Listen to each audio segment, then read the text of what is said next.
Hey everybody, it's Jason Blaha here, and today I want to chat with you guys a little bit about understanding that so much of the stuff that you hear out there with nutrition is not conflicting information. That's not what's going on. What you have are that you have obvious con artists and pseudoscientists who promote bad information, and that information conflicts with everything that we know about human health, human nutrition, medical knowledge, all these things. Okay, and people need to understand that. And it also conflicts with the whole history of the physique world. In other words, when you look at the, many of the fittest, leanest, most jacked athletes and bodybuilders on earth, oftentimes their dietary approaches are pretty much in line with scientists, right? It's not a conflict, and it makes sense if that's the case. And grains is a perfect example. We've seen stuff come up over, in my lifetime, right, in my early adulthood, there was more anti-grain stuff coming out, and you're still seeing it today. This whole idea that grains have all these anti-nutrients, and what they're forgetting, a lot of these things are calling anti-nutrients have enormous health benefits, and most of the concerns over absorption are resolved by cooking grains. Okay.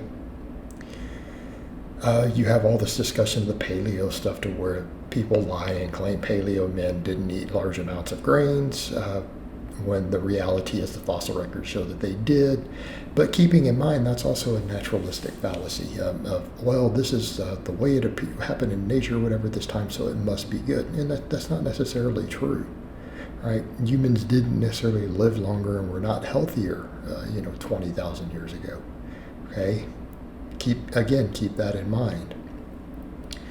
So, they make all these statements, and grains is a perfect example, but it doesn't mean that it's a conflict, okay? And people need to understand that. Pseudoscientists and fad diet people and people who are selling products are not a set of different information that conflicts with the main body of research and knowledge, and people need to understand that, okay? Again, a businessman promoting an agenda is not a counter-argument. It's not people saying, oh, well, they say.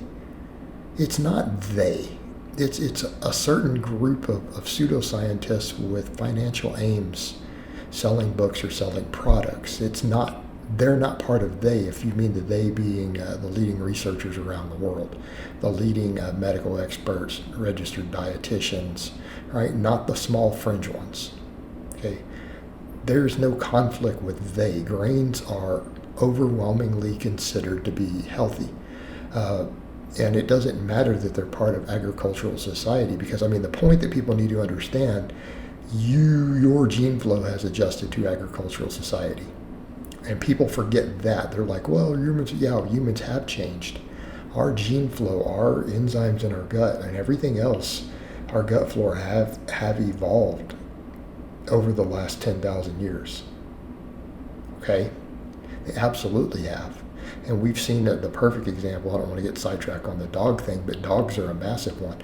There's a completely different GI tract genetically and enzyme capacity in dogs versus wolves. And dogs are genetically wolves. They're just selectively bred wolves that we bred in captivity.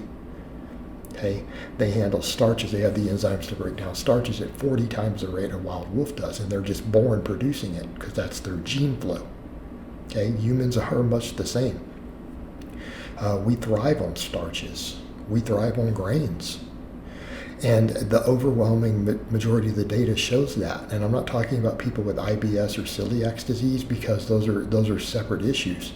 But a lot of times people with IBS, it's a lifestyle induced. They've had a terrible lifestyle that creates the IBS.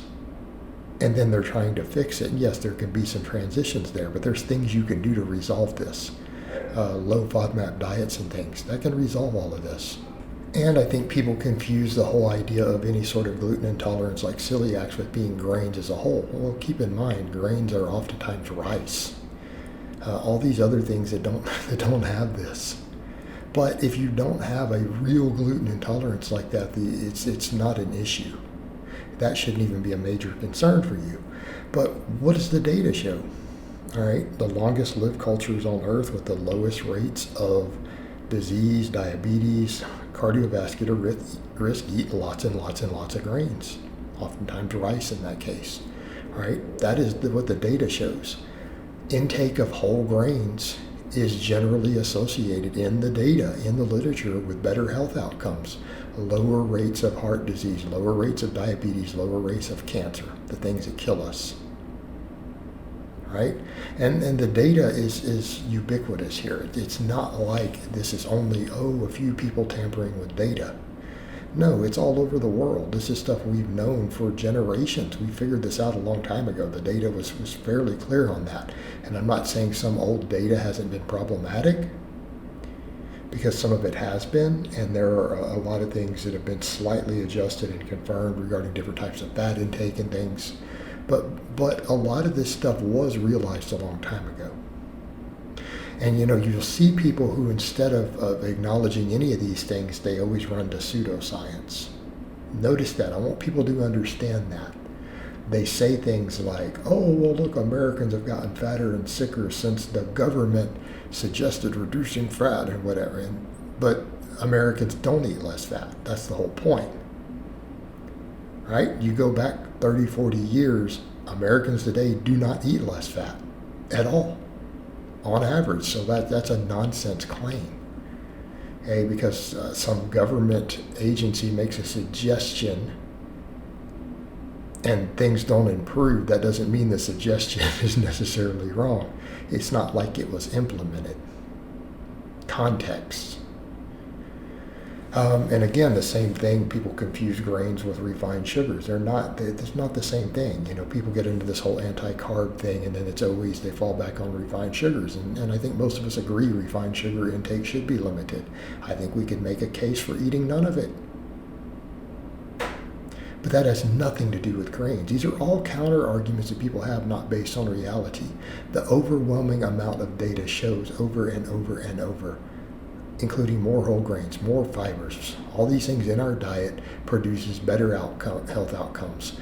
We tend to lose fat easier, we tend to be leaner, we have lower diabetes, a lower cardiovascular disease, a lower cancer rates.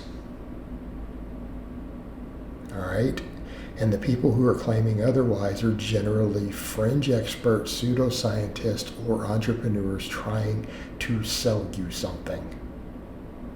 It's not based on reality. It's not based on science. It's not based on what we've observed, even in the fitness world. Tons of ultra elite athletes and professional bodybuilders who are the best in the world have all eaten grain-heavy diets for generations also. So let's not even pretend it's an athletic or body composition thing. All right, guys, but that's really all I have to say on that today. I hope it's been informative, and I'll talk to you guys next time.